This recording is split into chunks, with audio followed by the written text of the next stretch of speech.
Bonjour à tous ou bonsoir selon la circonstance. Aujourd'hui, nous avons comme thème les émotions. Que faire de ces émotions? On sait tous que les émotions sont les états d'agitation ou d'inhibition passagère. Nous ressentons tous de façon générale les émotions primaires, qui soient la peur, la joie ou la colère.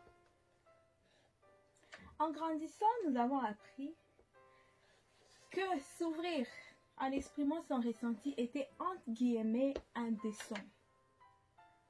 Et que le mieux à faire, c'est de ne pas manifester ses émotions. Je trouve que les émotions, nous ne les traduisons pas tous de la même manière. Certains, puisqu'ils ne peuvent pas se confier, ils se livrent dans la dépendance. Les autres, ils cherchent à se faire de nouvelles relations. Un bon nombre de gens peuvent se défouler en travaillant durement. Il y a d'autres personnes qui s'extériorisent. Oui, nous ne serons toujours pas à mesure de contrôler totalement nos émotions.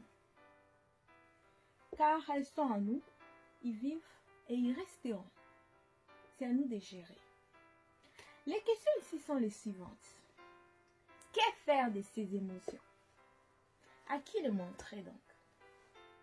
Qui peuvent nous aider?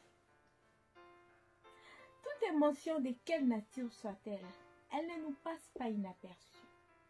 Car elles sont les vraies situations, alors les vraies, qui se stimulent en nous, qui nous montrent réellement notre intérieur, et elles sont les vrais et les seuls indicateurs nous fixant nos limites et nous propulsant vers les potentialités.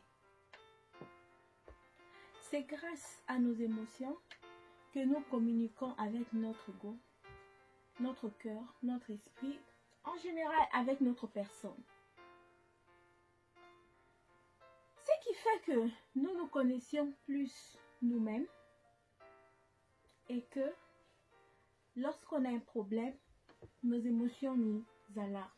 Lorsque nous dépassons nos limites, ça nous alarme. Lorsque nous sommes enjoués ou nerveux, avant que le monde autour de nous s'en rende compte, nos émotions nous en informent en premier. Nous sommes informés nous-mêmes que ça ne va pas. Dans ce cas, il y a deux choses qui se passent. Soit nous décidons de passer à la phase de réflexion face à l'émotion et celle-ci, ça nous aide à réagir dans le froid et régulièrement à prendre des décisions réfléchies.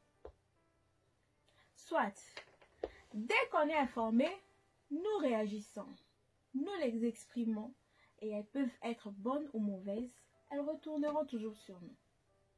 Par exemple, quelqu'un te fait un compliment, tu sais, tu fais une très belle taille maintenant, ton sport t'a bien aidé, tu as l'air plus frais, tu as perdu quelques kilos, ça te va très bien. Tu le reçois le compliment, ça te va, tu es très fier et rempli de joie pour affronter davantage.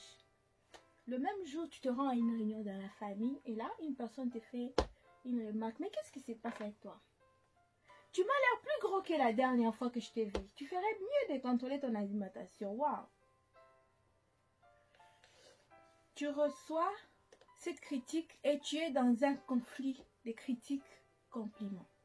Dans ces cas, soit tu dissimules ton émotion et tu commences à t'intérioriser en te posant des questions.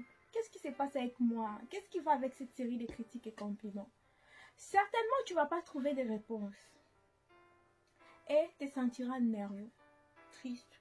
Et il y a des gens dans ces cas qui peuvent aller jusqu'à se sous-estimer et déprimer.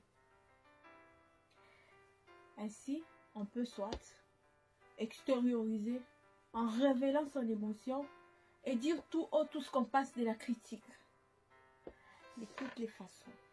Dans les deux cas, ça vous retournera toujours, en bien ou en mal. Vous savez, je dirais que nous remarquons tous les critiques que les compliments.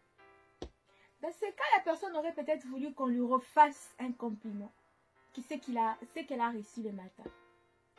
Comme ce ne serait pas le cas, elle s'emporte, se fixe sur la critique, pas pour en tirer une leçon et faire mieux, mais elle s'inhibe avec, en étouffant même les encouragements qu'elle aurait reçus les matins. Retenons ceci. L'estime de soi, c'est ça même notre valeur. C'est ça même notre personne. Menons donc nos émotions en petites vibrations, car ce sont les vraies informations de retour ou les feedbacks de notre intérieur dans la société. L'important, c'est de connaître ses propres informations et ses émotions afin de ressortir les multitudes de potentialités que nous possédons en nous. En même temps, nous allons contrôler nos émotions, bonnes ou mauvaises. Nous allons gérer les feedbacks de la société et vivre en harmonie. Nous allons protéger notre système nerveux. C'est ce que moi j'appelle amour de soi. C'est donner soi-même le droit de gérer ses émotions. Mon nom est Dr Mangbel, Harmonie Mikorska. Je vous aime.